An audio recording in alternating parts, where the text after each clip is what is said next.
When it comes to France, there's no shortage of tourist spots in this country, which is home to towering sand dunes, majestic villages, rolling vineyards, and even deep canyons. It's got basically everything. And it's no wonder why France is considered the most visited nation in the entire world. Not only does it have some of the finest foods and wines in the world, which, let's be honest, is pretty important, but some of the most stunning locations ever, which might even remind you of Hollywood. There are innumerable scenes throughout Le Hexagone, and I gotta apologize right now, my French is not good, that will wow you no matter where you go. Let's take a look at the top 10 cities of France, where you'll find more than enough to satisfy any eager traveler. And even if you can't, at least there will be fantastic wine, right? Make sure that you stay until the end of the video to see which top places to visit in France that will make you feel like you're living a fairy tale. And of course, don't forget to subscribe, like the video, and share with your family and friends, especially if they love to travel. Now let's jump right in with number 10, which is Corsica. Corsica is considered the island of beauty, and the beautiful Mediterranean island can make you forget which country you're even in. That's right, you'll forget that you're even in France. Is that a good thing? We don't really know. Then again, because of its fantastic location, about halfway between France and Italy, it embraces the best aspects of both cultures, and you really can't go wrong with that. And to start out on a great fact, it's also the birthplace of Napoleon. It's gorgeous yet absolutely wild. It's got chic seaside villages, giant granite peaks, and unspoiled forests. It's a great location for scuba diving and snorkeling, with over 1,000 kilometers of shoreline to explore. There are also tons of beaches on the island where people can just relax and sunbathe with more of that French wine. I think my favorite thing about Corsica, though, is that even though it's such a tourist destination, it still keeps so much of its original culture. If you're lucky, you might even catch a glimpse of the traditional polyphonic song, a village event, or maybe even a church possession. And also, don't be surprised if you run into a few donkeys in the countryside. This might seem weird to some travelers, but there are lots of animals that roam freely on the island. There are no venomous snakes, however, so you don't have to worry about that. I guess there's nowhere for the animals to go, so they just kind of stick around. Number 9 is Auvergne. The Auvergne Volcanoes Regional Nature Park, a bit of a long name there, which is the greatest volcanic ensemble in Europe and a remnant of the prehistoric era, by the way, actually lies tucked away in the center of France. This park has an area of 395,000 hectares. It's giant, and it's home to 4 volcanic massifs. Now, the famous Puy de Dôme is the highest volcano in the area, with a height of 1,465 meters. But don't worry, these have been inactive for a few thousand years, so you don't have to think too much about Pompeii when you're there. The summits are also well known for hot air ballooning, cycling, and trekking. The volcanoes are known for their mineral water and hot springs, which makes them a great location for thermal spas. And in reality, this is where the water for Volvic, Baudouin, and Vichy originates from. A bit of a fun fact there for you. This area also has a ton of ancient villages, abbeys, and castle remains to discover, which makes it a fantastic choice for a peaceful vacation in France. Number 8, the Loire Valley. The Loire Valley frequently is referred to as the Garden of France, and there are tons of reasons why. This was formerly home to French nobles and royalty, but it's now one of the most visited tourist destinations in France, and it's really pretty accessible to anyone. This region has 300 chateaux, and some of them date back all the way to the 9th century. Yeah, that's really old. Again, that's about 1,100 years older than Apple AirPods. I know that's hard to believe, but it's the truth. And a lot of these have kind of become UNESCO World Heritage Sites over time, which also makes a lot of sense. The Chateau of Chambord is one of the most attractive in the valley. It's got a great French design, and it's got a park full of deer around it. I mean, come on. What could be better than that? Maybe French wine, but anyway. Then we have the Chateau de Chenonceau. Oh man, my French is terrible. Which actually stands over the Cher River. That has more of a Gothic and Renaissance design, which is also really cool. For a fairy tale-like castle, the Chateau de Sully-sur-Loire is definitely one you want to check out. It's hosted a lot of people, including the famous Joan of Arc and Louis XIV. And you can't forget about that guy. I mean, come on, he was kind of a big deal. There are many vineyards in the area as well, and lots of tourists love visiting local wineries. Number 7, Rocamadour, the Sacred Pilgrimage. After Mont Saint-Michel, Rocamadour is the second most popular tourist destination in France, and it's easy to see why. The sacred village is nothing short of spectacular. It's perched high on the side of a limestone cliff overlooking the Alzou Gorge in the Dordogne area. Also, for all the history buffs out there, this is a UNESCO-listed medieval settlement, and it once was a destination for pilgrims of all kinds. In the chapel of Notre Dame in the same area, there's a figure of the Black Madonna from the 15th century. And after climbing 216 steps, Le Grand Escalier, well, my French is possibly getting worse, to the square at the top, visitors can explore the chapel and 7 additional places of worship. And what's really weird is that pilgrims used to climb these chairs while squatting. Yeah, they were probably pretty buff. Now, if you have the time, you can also take a boat ride in the nearby Geoffroy de Padirac. And this is actually a giant tunnel network of underground caverns. It has stalactites and stalagmites, giant lakes, and enormous rock formations. Does it also have French wine? If it does, we're there. Number 6 is Saint-Tropez. A trip to Saint-Tropez, the land of luxury, is unquestionably in order if you want to have a hedonistic lifestyle, or if you at least want to dip your toes into it for a couple of days. This stunning, sun-drenched seaside town on the French Riviera, I mean, come on, it already sounds good, right? Is well known for its fancy shops, perfect beaches, and also celebrities. Don't forget these celebrities. The Impressionist painter Paul Signac and other famous artists like Henri Matisse and Albert Marquet actually managed to transform the town of Côte d'Azur from a fishing village to a paradise of luxury in the late 19th century. And let's be real, would you rather visit a luxury village with celebrities or a fishing town? I think we all know the answer.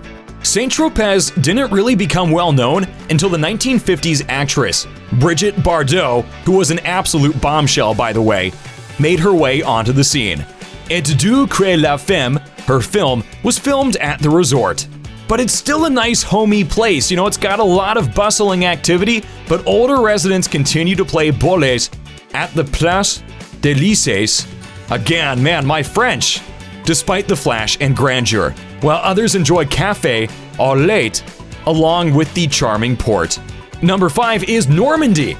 Normandy, which skirts the English Channel and takes up a sizable chunk of northern France, is famous for its camembert cheese, apple orchards, which offers cider and brandy, and cow-peppered scenery. This also includes great villages like Rouen, Bayeux, and Giverny. But it's also admired for its significant historical significance. Did I really just say significance twice, almost in a row? Thousands of people visit the area each year to see military ceremonies, memorial museums, and the D-Day landing grounds. Because this, of course, is where the scene of the 1944 D-Day invasion actually took place.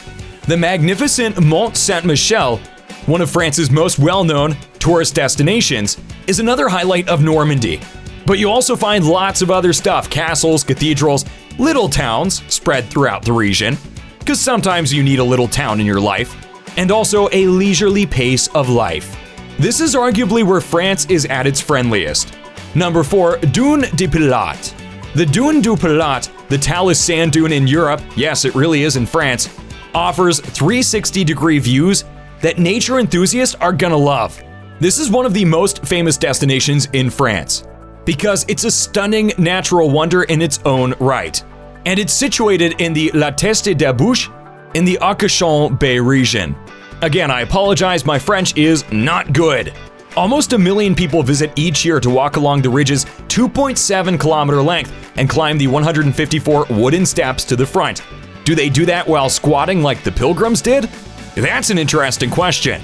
The effort is undoubtedly worthwhile because of the brilliant Atlantic Ocean on one side and the lush green pine trees on the other.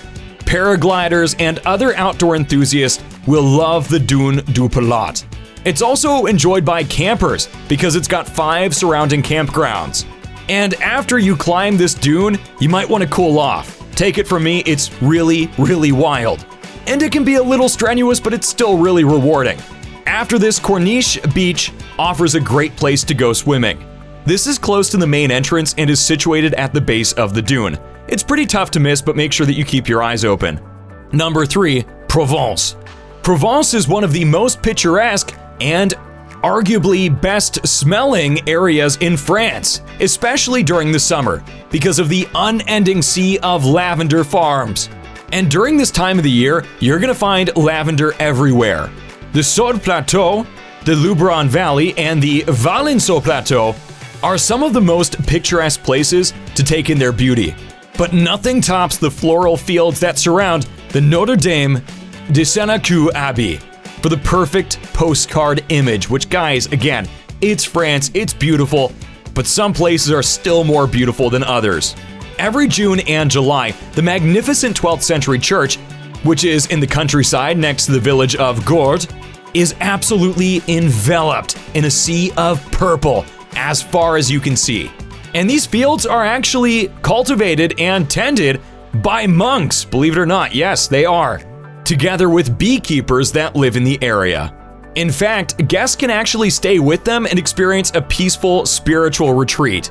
The fields open from 9:30 during the summer and 1300 hours on Sundays if you'd rather make it a day trip. Just keep in mind that because this area is so beautiful, it's very crowded during this time. For that reason, it's best to get there a little early and join the 10:30 a.m. tour. Number 2, Champagne, or Champagne, the home of Dom Perignon. It goes without saying that Champagne must also be included in any list of the top destinations in France. It's France, it's Champagne, it's delicious, come on. We all know that French wine is a big part of the reason why you're making the trip. The Champagne area in northeastern France is a must-visit for everyone who enjoys drinking sparkling wine, which, let's be honest, is just everyone. It's about 1.5 hours by car from Paris, depending on how fast you're driving. You should also visit the area because it's absolutely breathtaking. It's got rolling vineyards and picturesque surroundings. Having said that, if you want to go for the wine or the champagne, make sure that you take a tour of the renowned Champagne House. And if you happen to have a little bit too much, you're probably never going to forget the experience. Some of the other houses that are well known in the area and that also welcome visitors are Mont and Chandon, Veuve-Clicquot, Taittinger, and Dom Perignon. The latter is most well known for its namesake, a Benedictine monk who had a significant role in the development of Champagne wine's quality. But contrary to common opinion, the world-famous wine wasn't created by Dom Perignon. What? Yeah, it's true. While visiting his crypt and ultimate resting place in the Haute-Villiers Abbey, you will discover several other interesting facts. Number 1, Paris. Every year, the City of Light welcomes millions of tourists, and for good reason. This city is absolutely spectacular. Of course, the food is fantastic, and it also has enormous art collections, which deserve a lot of praise. The city's been cultivating this for a long time, so make sure you check out the art. The city's serene river, the Seine, meanders through it, flanked by grand museums, historic churches, and blocks of Rococo and neoclassical buildings, all of which are further complemented by cascading trees and glistening streetlights. On their ways about their daily lives, the astonishingly stylish Parisians, these guys are absolutely dripping from head to toe. They obviously shop at nice stores, okay? They populate the Seine's cobblestone walkways and beautiful bridges. Make sure you visit the renowned Musée d'Orsay. Shop the top designers on the Champs-Élysées, take in the view from the top of the Eiffel Tower, or even schedule a day trip to the Versailles Palace if you want to feel like royalty. But don't neglect the simple pleasures. Stroll through the streets, drink some coffee, enjoy a crepe or a baguette, or even a croissant, and enjoy yourself. Seriously, this city has so much to offer. When it comes to France, there's so much to see and so much to do. It can be pretty overwhelming. especially when it comes to choosing which places to visit in France. I hope our favorite picks can help you whittle down your options. And with that said, which of the spots that we mentioned inspire your travel bucket list? Or is it that French wine? Thank you so much for watching, and stay tuned.